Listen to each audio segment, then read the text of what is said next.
Située à Grandchamp, en Bretagne Sud, la carrière Lotaudet est en activité depuis les années 50.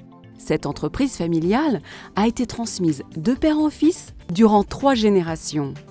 En 2005, Philippe Lotaudet, petit-fils du fondateur, vend la carrière et la société de travaux publics à la Sacère Atlantique, société du groupe Colas. Le groupe Colas dispose de plusieurs agences en France, dont une à Vannes qui emploie 150 personnes. La carrière de Grandchamp, quant à elle, emploie 60 personnes, sans compter la sous-traitance, 50 personnes, le plus souvent locales, comme le transport et l'entretien.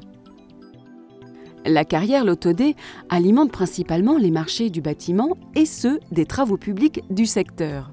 Elle a ainsi contribué à la réalisation de nombreux chantiers, comme par exemple la déviation de Plumargat et de nombreux lotissements. Près de 2 millions de tonnes de granulats sont fabriqués chaque année à Grandchamp. Comment fabrique-t-on les granulats ?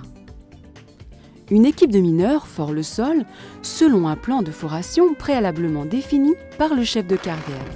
Les tirs de mine ont lieu 2 à 3 fois par semaine selon les besoins.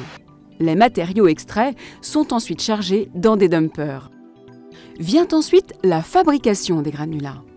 Les blocs subissent différentes opérations de concassage, broyage et criblage répondant à des normes européennes.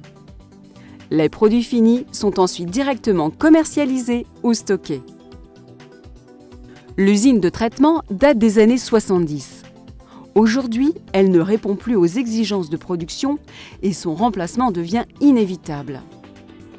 L'acoustique et le confinement des poussières sont des éléments prépondérants dans le cahier des charges de la nouvelle usine, tant pour le personnel travaillant sur le site que pour les riverains de la carrière. C'est pourquoi l'ensemble des bâtiments seront équipés d'un bardage double pot et tous les tapis roulants seront capotés. Le concasseur primaire sera lui positionné sur un palier situé à 50 mètres de profondeur. Un modelage paysager sera réalisé sur la parcelle sud.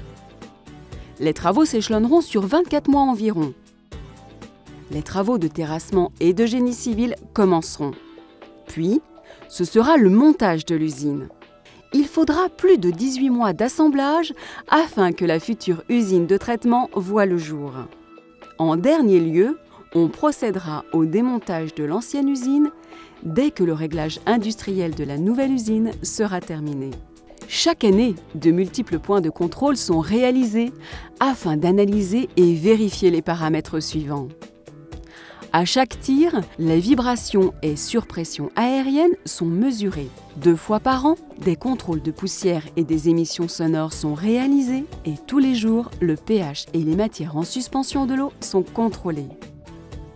L'ensemble de ces résultats est transmis à la Direction régionale de l'environnement, de l'aménagement et du logement. Au fil des années, le groupe Colas s'est engagé à préserver et améliorer la faune et la flore sur leur site. Un plan de gestion globale environnementale a été mis en place dès 2008 avec l'aide d'un cabinet spécialisé. Les premières actions se sont traduites par l'aménagement d'un corridor écologique pour favoriser le déplacement des espèces, le réaménagement d'une partie de la rivière traversant la carrière avec l'aide des associations de pêche, la préservation d'espèces rares au sein du gisement, comme le triton marbré, la grenouille agile et autres chiroptères. D'autres travaux sont à venir, comme la reconquête des zones humides, la création de mares. Des projets sont à l'étude, et notamment la création d'une maison de la nature pour mettre en avant la biodiversité du site auprès des écoles et des associations.